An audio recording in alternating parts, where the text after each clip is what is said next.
I wanted to thank you first for letting me speak in my native English tongue. It could be disastrous otherwise, so thank you for that. I would like to start off this conversation by talking about how good at change humans seem to be. I'm actually fascinated by that. A lot of times the direction of the conversation seems to go at how hard it is, but you know, compared to the other species, we're really good at it. I'm going to reflect on that just for a moment with you because it kind of inspires me a little bit. Like sometimes I think about, this morning we talked a lot about airlines, and a little later we're going to talk about airlines, but you know we're not really supposed to fly, right? I mean, you know what other animals do when they don't have wings? They walk around. You know, what I mean by this for real is the human animal doesn't accept what's given. It's not the way we're built. We say, nope, it's not going to be that way. I had this terrific conversation with my dad over the summer, so I want to tell you about that, and then we're going to dive into some material. But he was born in 1930. It's a Great Depression kind of happening in the U.S. But he was telling me all about how his mom wouldn't let him go swimming when he was a kid because his mom thought that swimming pools were where polio was bred. Do you know what I mean by polio? How many of you have children? Can I just ask that question? How many of you are worried about polio? It's an interesting issue. Back in the day, my father's youth, it was a big concern because kids got it. Millions and millions and millions of kids got it, and it's pretty devastating. Best case scenario is incapacitates the legs, they can't walk. More generally, it makes you not be able to breathe, so it kills them. But then they invented an iron lung. Do you know what that is? It's like a casket on wheels. It closes down around the kid so that air can't get in and it breathes for them. And that's how a lot of people had their kids. That's how they fed them. That's how they wheeled them in the room to room. It's kind of interesting how nowadays we're not so worried about it. It's a scourge that essentially has been removed from the earth. It's 99.8% removed from the earth. That's one generation. Do you know what other animals do that get really sick? They die. To me, this is actually inspiring. I just love it because the human animal just looks at a situation and says, nope, we don't think it has to be that way. So we're going to grind up some bread mold and some leaves. Why would that work? Why should that work? Why should it be that we can take something that's threatening our children and eradicate it? That's phenomenal. So I'll stop there because I could go on too long about this issue. But I think that part of this that I wanted to bring up is just how fundamentally, as a species, we're very good at change. But it doesn't always work. Has anybody ever heard of this organization? As an American, we used to like it. The Kodak moment. But I'm not going to dwell on this one either. And this is just a warm-up slide as well. This is just to get us remembering that it must be kind of hard because this organization was really successful just a decade ago. Does anybody know what their market share was 1 decade ago? Global penetration of all film. Do you remember this stuff called film? It was like an acetate, and you put it in a little box, and it let in a... Yeah, film, globally, 10 years ago, 90% of it was sold by Kodak. They were a $92 billion company 1 decade ago. Now they kind of don't exist. And you know who invented the first digital camera? Kodak. It must be hard. But I'm making fun of Kodak a little bit now. I shouldn't, because right now we could put, remember Nokia? Do you remember a company called BlackBerry? I mean, we could do this all day long. I mean, it's really hard. It's really hard to stay relevant in a world that seizes and changes and disrupts. So, you know, we don't really have to just make fun of Kodak, but sometimes it's interesting just to make the case that while we're really innately good at it, it must not always be easy. But it kind of is easy, so let me kind of help you understand just how easy it is. Could everybody pick up the pen that was so kindly provided you and just write your name? Because the thing that you're going to learn right now is that creating change, it's as easy as writing your name. It's important to me that you don't think of this exercise rhetorically.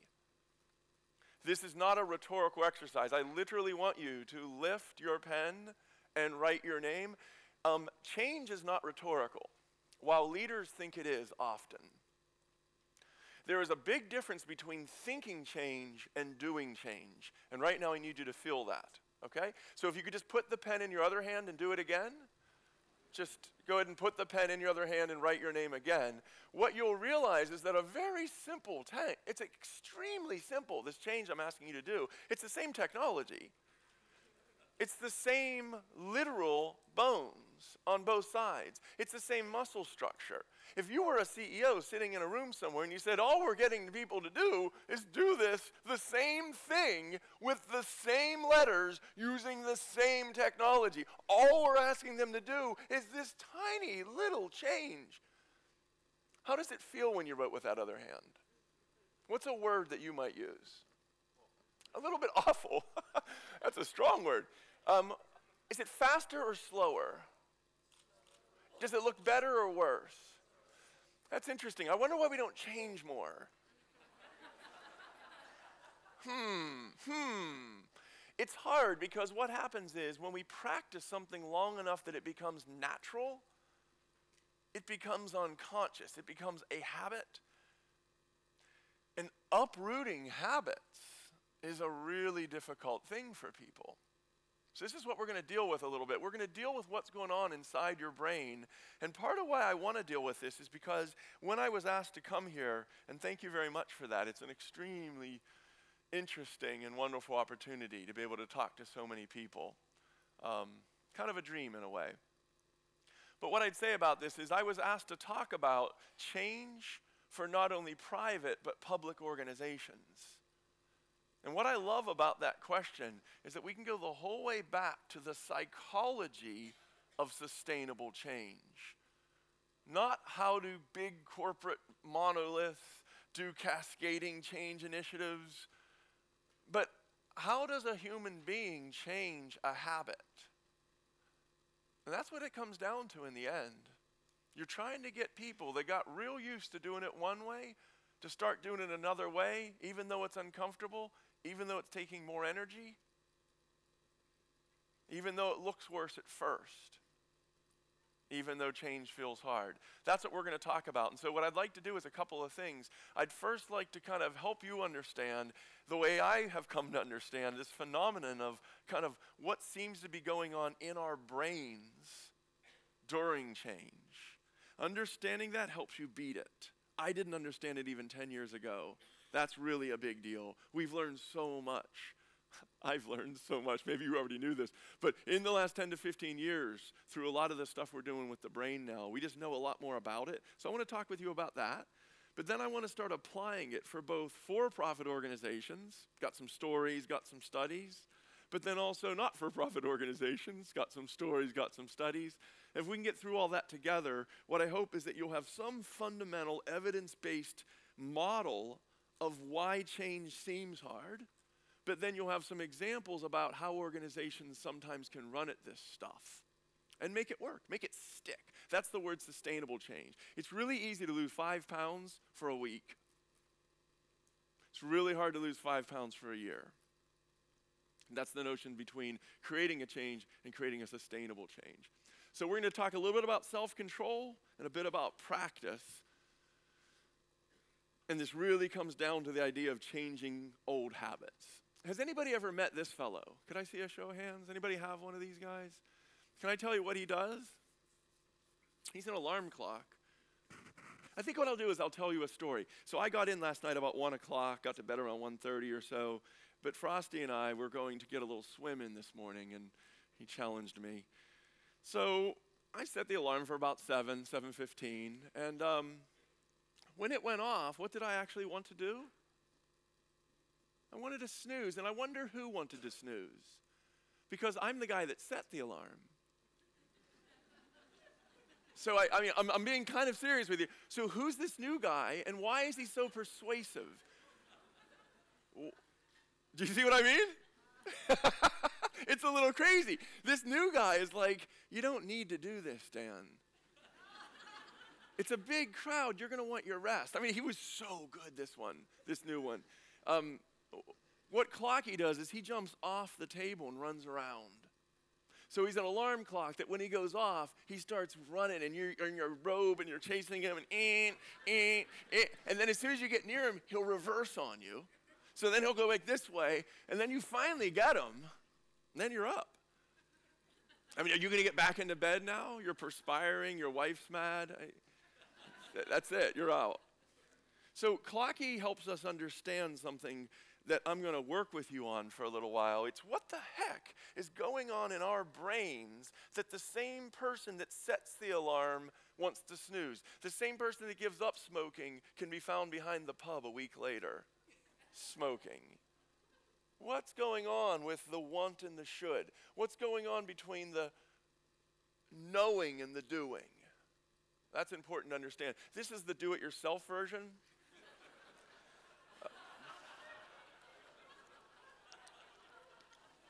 You just need a little bit of tape. All right. So I didn't invent this next model. This next model is, it changed my life. Maybe it'll change yours right now. Buckle up. When I first read about this, I have to tell you, it was fundamental for me because I was a trained psychologist. I mean, I have a Bachelor of Science in something called psychology, and they didn't teach me this stuff. Back in the 90s, I guess we didn't know it. I went back and checked my textbooks, and it just isn't in there. So apparently over the last 25 or so years, we really learned something cool. And there's a bunch of people that think that our brain can kind of be thought of as a rider on top of an elephant. And whether or not you buy that analogy, it's pretty sticky. So I'm going to share it with you. I read about this first by a guy named Jonathan Haidt. In 2006, he wrote a book called The Happiness Hypothesis. And this is literally where I learned about this. But I'm going to go over it kind of quickly because you could read that book. And to be honest, it's not to cover this model extensively. It's to give you a little mind burst about something that seems very fundamental. And here's what it basically says. It says that we've got this one new part of the brain. It's called the prefrontal cortex. It lives right here. When I say new, you might not think it's new. It's about 1 million years old, they think. Nobody thinks it's more than 1 million years old. A lot of people think it's newer, meaning 700,000, 750,000 years. There's a lot of really good evidence for this coming out of, say, anthropology. Like when we dig up our ancestors, they didn't used to have room for this part of the brain. Even 1 million years ago, that part of the brain went back. There wasn't room. Through the medical sciences, when that part of the brain gets ruptured or killed, so like we used to do something called lobotomies. They weren't that good of an idea, but we did them. You got to try stuff. They didn't work that well, but we learned from them that when you sever this part of the brain, stuff happens. There's a lot of medical accidents as well, though, like a piece of rebar goes through somebody's head right here. And you know what rebar is in building construction sites? You can watch to see what happens to these poor people, but here's what happens. They can't talk anymore. They can't think about the future. They can't make rational decisions. They can't do what's called economic trade-offs. You know what they can do? They can live. They don't need it. What do I mean? They can have sex, they can eat, and they can sleep. It's not a bad life. You know what I mean? For real, like, that's what animals do. That's what animals do. And then somewhere along the way, we figured out this language thing, and it needed some room. We need some capacity, and apparently that's what happened. I don't know why. You know, I wasn't there 1 million years ago, but the idea would be we know that if that goes away, language goes away. Now, we think we're this part because that's where our identity lives. We all think we're kind of like super special little creatures, individuated. We have identities that make us different. There's not evidence that a lot of other animals feel that way. But we feel like we're the rider. Like when you give up smoking, that's all rider. When you give up 10 pounds of weight and you throw away the crisps, you throw away the sweets, you throw away the cookies because you're in charge, that's all rider. When I set the alarm for this morning thinking, it's really good to get a bit of exercise before a good talk. The endorphins are good for me. Yeah, that's thinking about a future. But then there's this other guy. It's like this big elephant. It's 3/4 of our brain, and it's way older, and it's way faster, and it's way smarter. And when I say smarter, I mean it's kept you alive for 50 million years. This new guy is a bolt-on technology to a much older processing system. It's like this old computer. I don't know if it says no, but it is fast and it is smart. If you read this book called Thinking Fast and Slow by Kahneman, he won the Nobel Prize. He's a psychologist, but he calls himself a behavioral economist. You want to know why? You can't win a Nobel Prize in psychology. But you can in economics. You gotta love the adaptability. But what we know about this is called System 1 in his book. What we know about this is it's about 10 times faster. It processes things almost instinctually. It's beneath the process. Like when you flinch from a snake that you just saw, the fear makes you move away from the snake before the prefrontal cortex knows you've seen the snake. So you're already moving away, and then it informs the prefrontal cortex, hey, we got a problem here. And then it's like, oh, I must be afraid. You're observing your own reaction to the snake before you even know you've reacted. It's very powerful. So what happens is when you make these decisions about a better future, how things could be improved, why you should eat salads with no dressing. Yeah, it's logical, it's rational, it's smart. Kodak knew it needed to change to digital. It had analysts. There are reports within Kodak where the analysts figured out the month that digital would surpass film, and they were right within the month. So they knew. But doing change is different. Because now we're talking about discomfort, the horrible feeling that you feel when you do a non-native, non-habitual performance, and it kind of just doesn't work right away, immediately. It's like a kid trying to ride a bike. I don't know if you can remember back to that. Balance is tough to explain. You got to fall a couple of times before you get it, before you make it your own, before you internalize the concept of balance. And you can say it'd be great to ride a bike, save time, be fun, until you start falling a couple of times, before it feels awkward, before you feel childish. I'm going to stop with this now. It's a beautiful thing, and you couldn't believe how much more I could say about it. But really all I wanted to do for now is kind of put it out there as our machinery. This is what humans are. And it has implications for how change feels. To know about a model like this means you can manage a model like this, but lots of leaders forget. So I'm going to share with you just a fun little video, mostly to entertain you, because I'm trying to talk to your elephants and not just your riders. Do you see what I mean? I'm not kidding. But what I want you to do is, I want you to watch in these little kids' eyes. We're going to watch kids. Everybody loves kids. Let's watch some kids. I want you to look into their eyes, because what we're going to do is we're going to kind of taunt them a little bit. Should be illegal. We're going to put something really nice in front of them, and then we're going to tell their parents not to feed them for 2 hours. And then we're going to say, if you cannot eat that till I come back, I'll give you another one. Let's watch this, shall we?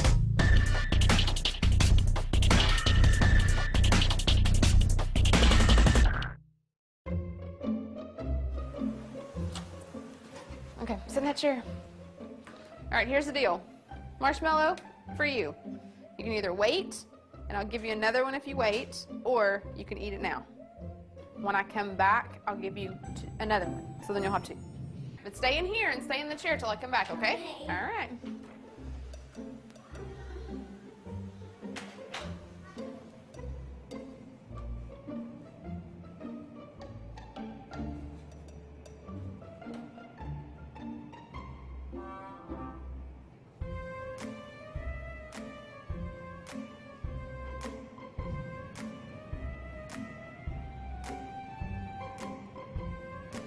I'm gonna go do something and then I'll come back.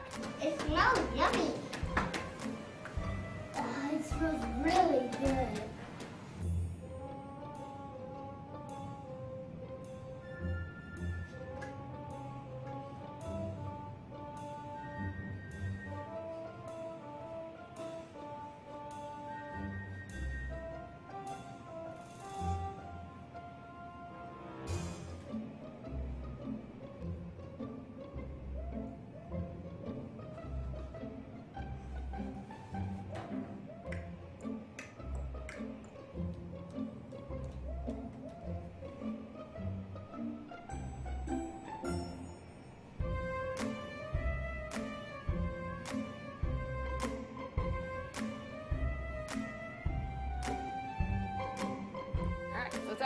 have it now or you can wait. Okay?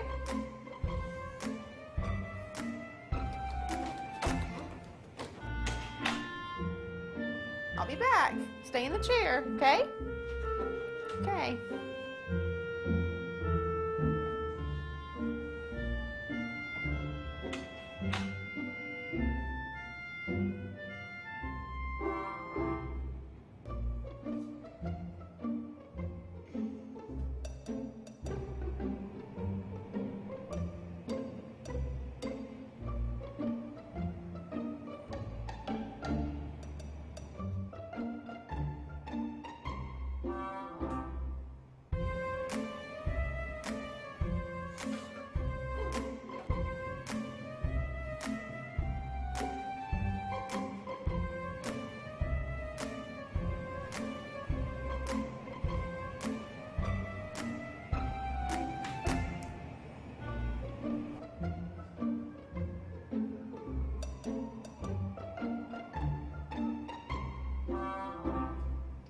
All right, so I'm going to leave and then I'll come back, okay? So you can either eat it right now or you can wait. Either way, okay? Okay.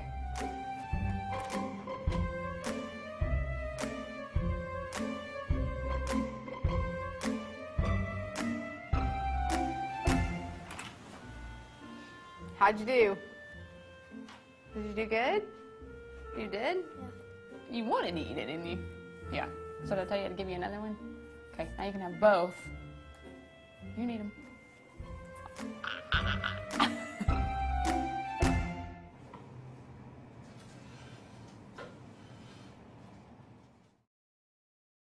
Frosty and I have agreed that the little red-headed girl at the end is our favorite.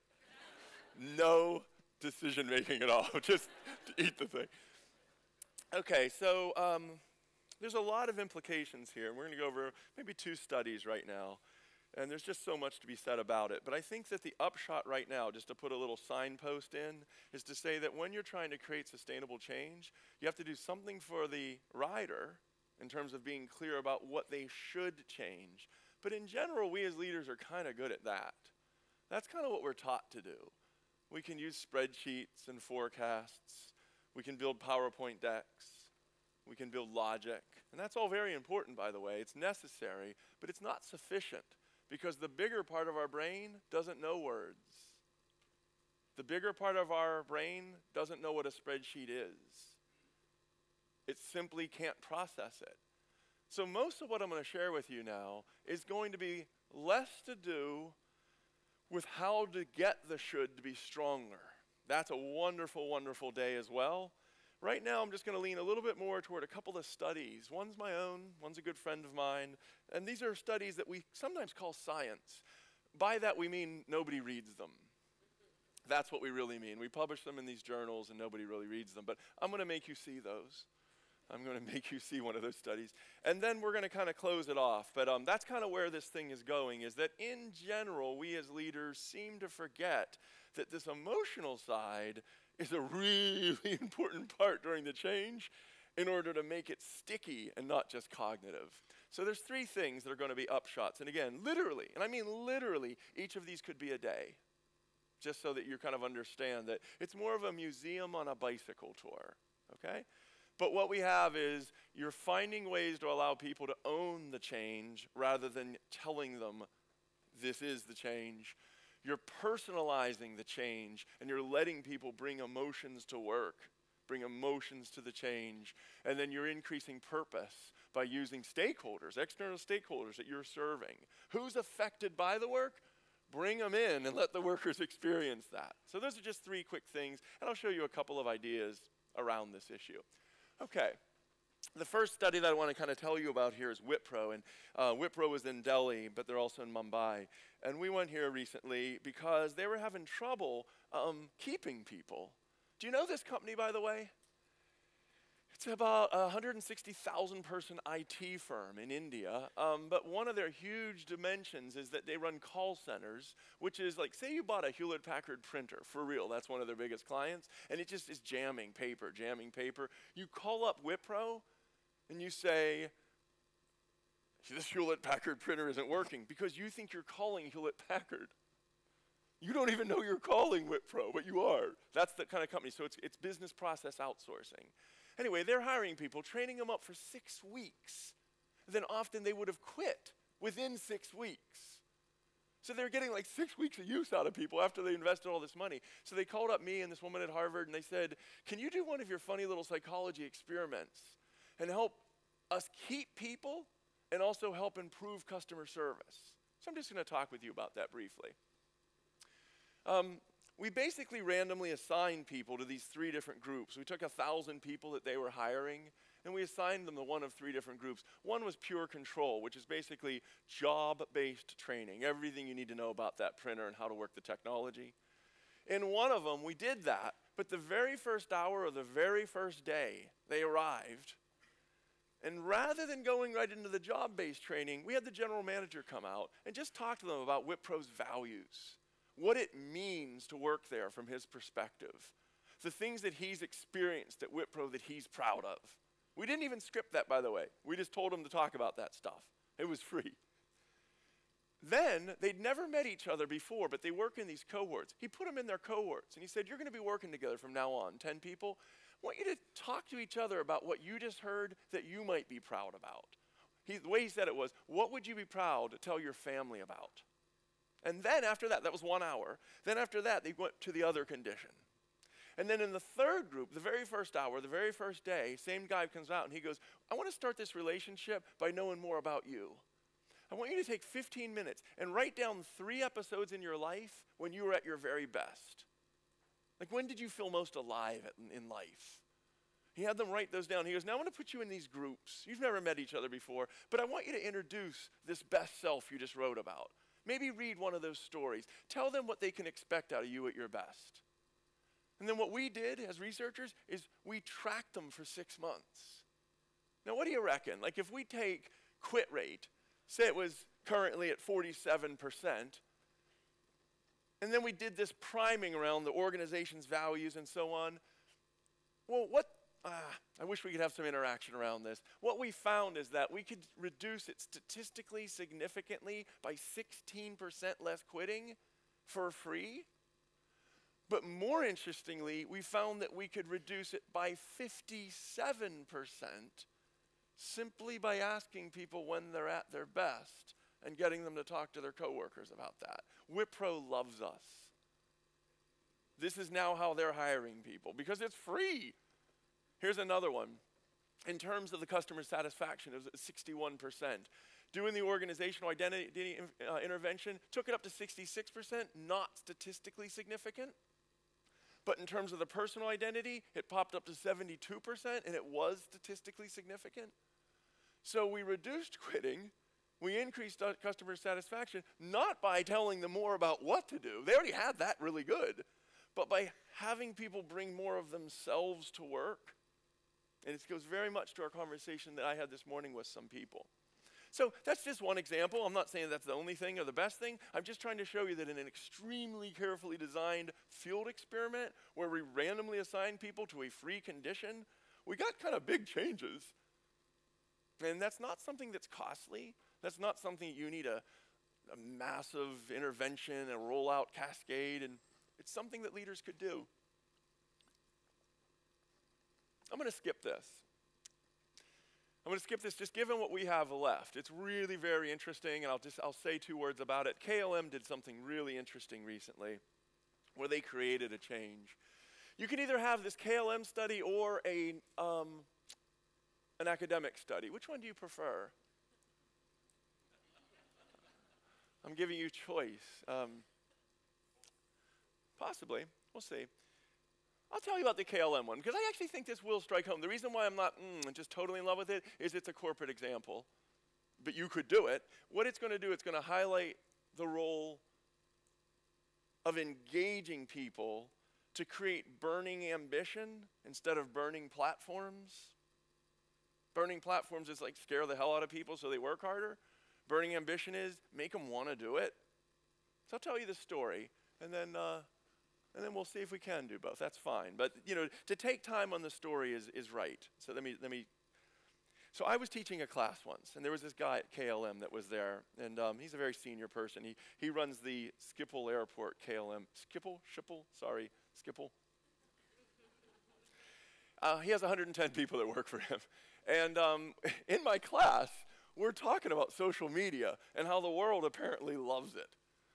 Like, I don't know if you know this, but we know the number of hours that the human species spends on Facebook every day.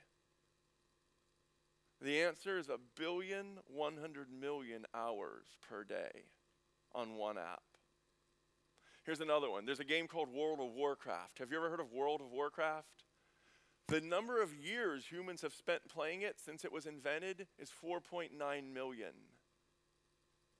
Humans, our species, have spent 4.9 million years of our collective time playing a game that arguably isn't real. Okay, anyway, this guy's getting nervous. His face goes white, and he says, we're not using social media, and I run a social business. I run KLM. It's a pretty social business. So he goes back to his team, 110 people, with a 10,000 euro budget. And this is called an experiment. At London Business School, we really push people to make experiments, just to try something low cost and see what happens, right? So what happens is he goes to his team, 110 people, and he says, are any of you people really into social media, like Twitter and Facebook and Foursquare? And he says, almost all the hands go up. And then he said, would any of you be willing to help me make KLM a social media business, like in addition to your regular jobs? And he said, most of the hands went back down. But he said, the amazing thing is there were 9 hands up. 9 people came to him and said, could we? And he said, yeah, I got this little budget. You can take 10,000 euro and see if you can make it work. And I just want to share with you this video. This is what those 9 people did. So maybe we will play this. Go ahead and roll it. Happiness. Is it contagious? Can it really be spread? Can it really make a difference to a person's day? Like really? Could small doses of happiness be delivered like a message in a social media bottle to unsuspecting travelers at one of the world's busiest airports? And make a likable airline even more likable? We were curious to find out. Welcome to KLM Surprise. Armed with our social media toolkit, our little experiment began.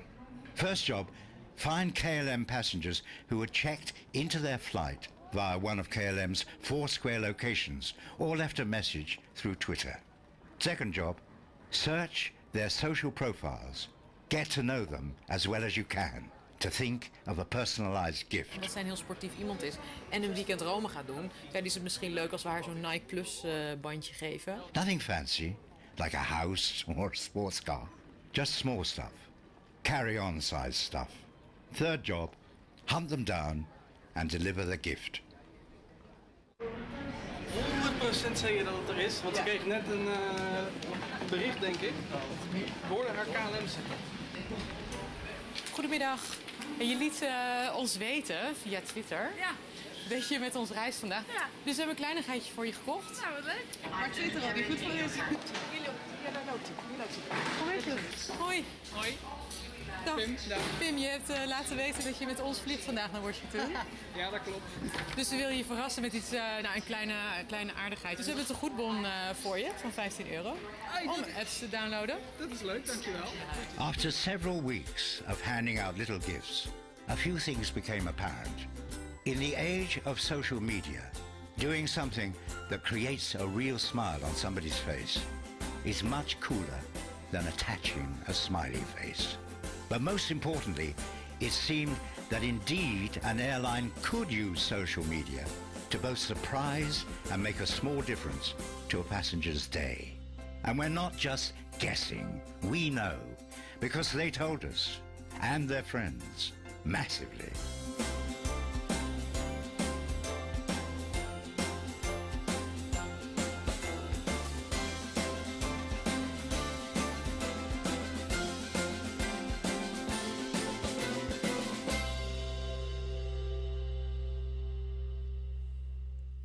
The really cool / creepy piece of that was, I'm not sure where I stand because I'm a Luddite and a dinosaur, the really interesting thing is that wow, this worked really well from their perspective, and about 20 more people wanted to do it because they made this film.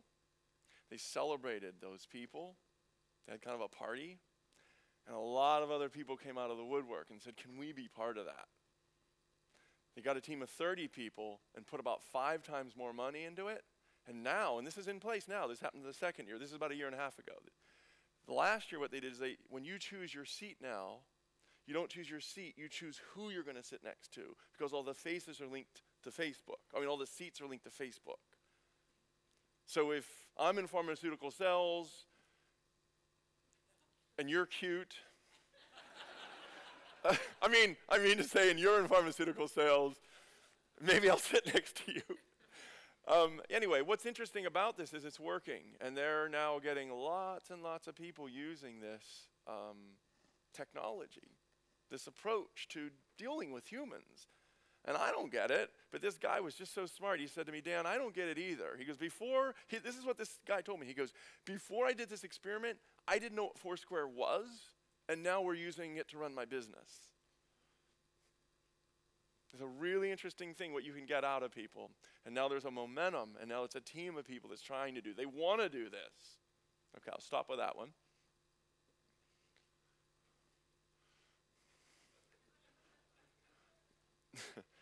And let's see, do we have time for a couple more?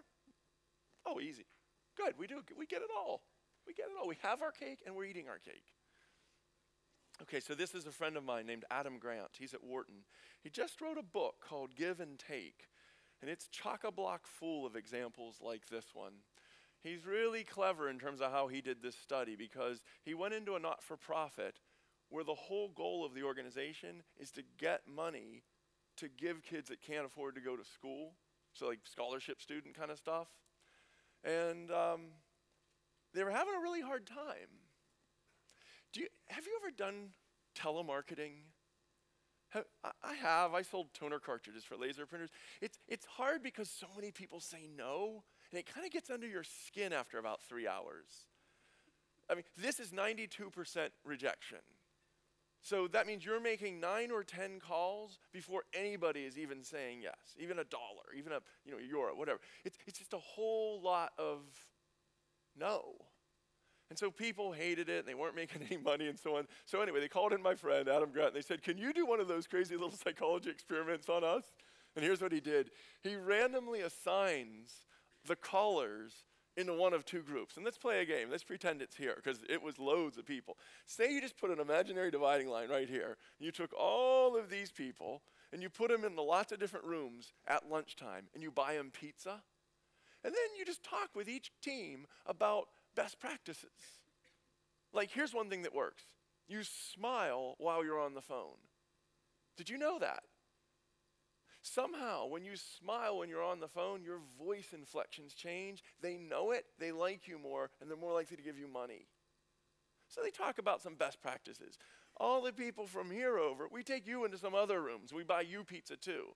But instead of bringing these ideas in, cognitively, here's what you should do, they bring in a scholarship student that sits down at each table and they has lunch with them, has pizza with them. But somewhere during that talk, he or she says, I just want to thank you for doing your work.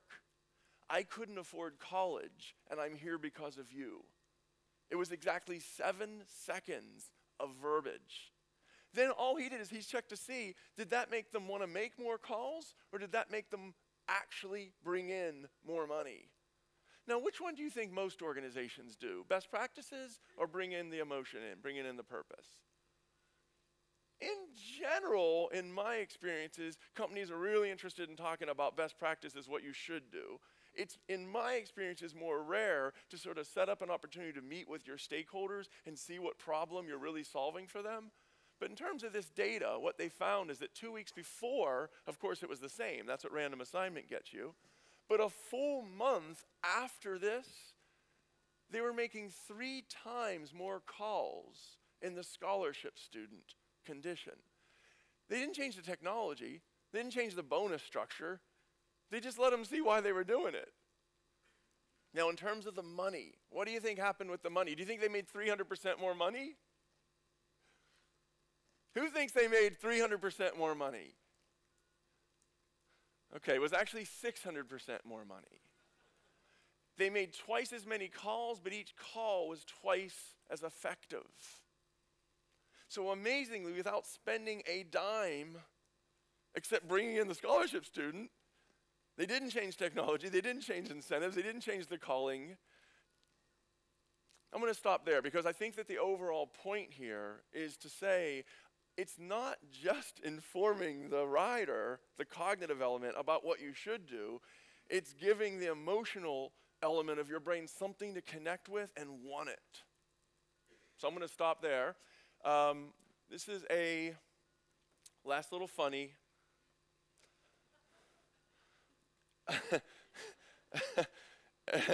and I want to just leave you with some takeaways.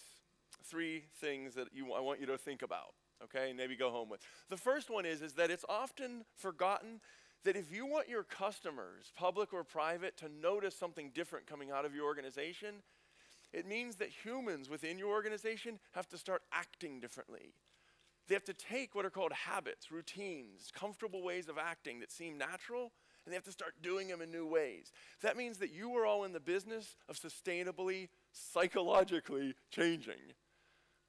Because you have to understand the brain bit before you can get the behavioral bit to change. And that's why I call this the psychology of sustainable change. That's number 1. Number 2 is the idea that a lot of times it looks like you're being resisted. The problem here is this idea that this is the bit that I didn't cover the most, but it's saying that sometimes people don't know what it is that they should be doing.